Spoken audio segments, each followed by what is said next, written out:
Assalamualaikum warahmatullahi wabarakatuh. Shalom, Om Swastiastu, Namo Buddhaya, Salam Kebajikan. Perkenalkan, nama saya Novalina dari Prodi Pendidikan Biologi Universitas Kristen Indonesia. Pada kesempatan kali ini, saya akan membahas mengenai teori X dan teori Y dari McGregor. Nah, teori X dan teori Y ini dikembangkan oleh Douglas McGregor, lulusan Massachusetts Institute of Technology, merupakan ahli psikologi sosial.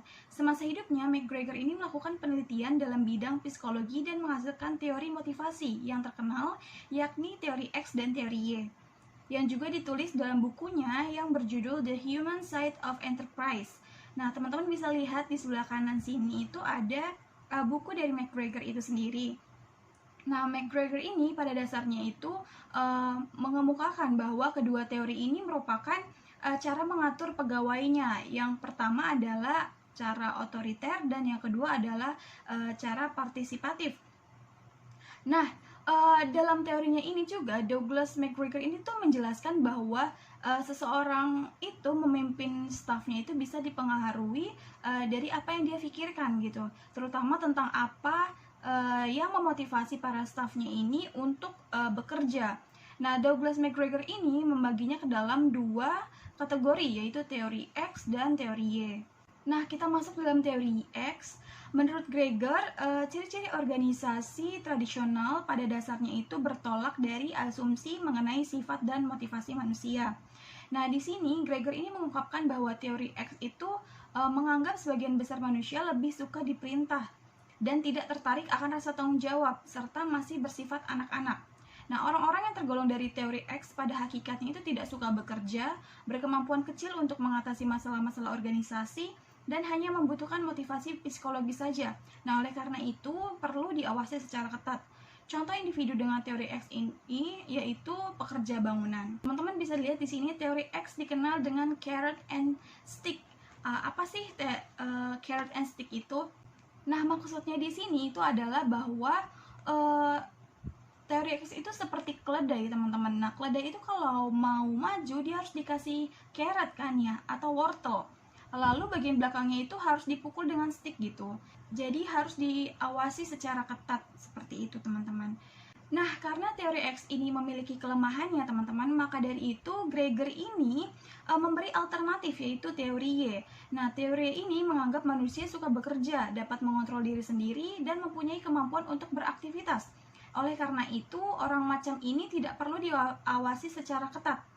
Orang-orang yang tergolong teori Y pada hakikatnya suka bekerja, komit pada pekerjaan, lalu suka mengambil tanggung jawab, lalu suka memimpin, lalu biasanya orang-orangnya itu pintar. Nah, contoh teori Y ini salah satunya adalah manajer yang berorientasi pada kinerja. Nah, selanjutnya di sini ada contoh teori Y. Nah, teman-teman di sini bisa lihat ya, ada kantor Google di sini.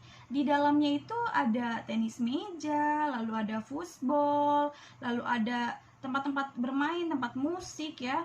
Nah, menurut kalian nih logis gak sih tempat kerja atau tempat main ini sebenarnya kan? Tetapi bukan seperti itu ya teman-teman. Jadi Google itu menerapkan teori Y ke tingkat yang lebih ekstrim teman-teman, untuk memanajemen pekerjanya dengan pengetahuan dan skill yang tinggi. Nah, jadi Google ini menggunakan teori Y untuk memanage pekerjanya, karena memang pekerjanya memiliki orang-orang yang pintar ya teman-teman, orang-orang yang senang bekerja. Nah, oleh karena itu asumsinya adalah menggunakan teori Y. Nah, di sini ada keuntungan dan kelemahan dari teori X dan teori Y. Yang pertama itu ada keuntungan teori X dan kelemahan teori X.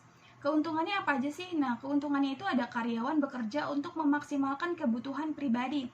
Nah, kelemahannya itu yang seperti sudah saya jelaskan tadi, bahwa karyawannya itu malas, berperasaan irasional, lalu tidak mampu mengendalikan diri dan disiplin. Selanjutnya, keuntungan dari teori itu sendiri adalah pekerjanya menunjukkan kemampuan pengaturan diri, lalu bertanggung jawab, inisiatif tinggi, pekerja akan lebih memotivasi diri dari kebutuhan pekerjaan. Lalu kelemahan teori itu sendiri ada apresiasi diri akan terhambat berkembang karena karyawan itu tidak selalu menuntut kepada perusahaan. Nah, semua teori, baik teori X dan teori Y ini memiliki kelebihan dan kekurangannya masing-masing, teman-teman.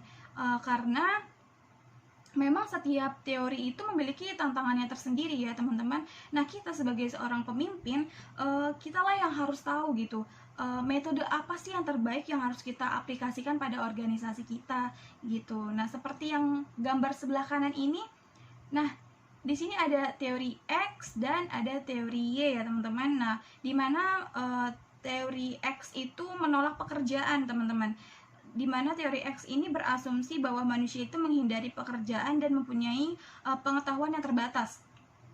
Bisa dibilang motivasi dari pekerjanya itu rendah, bisa dibilang negatif juga ya teman-teman ya.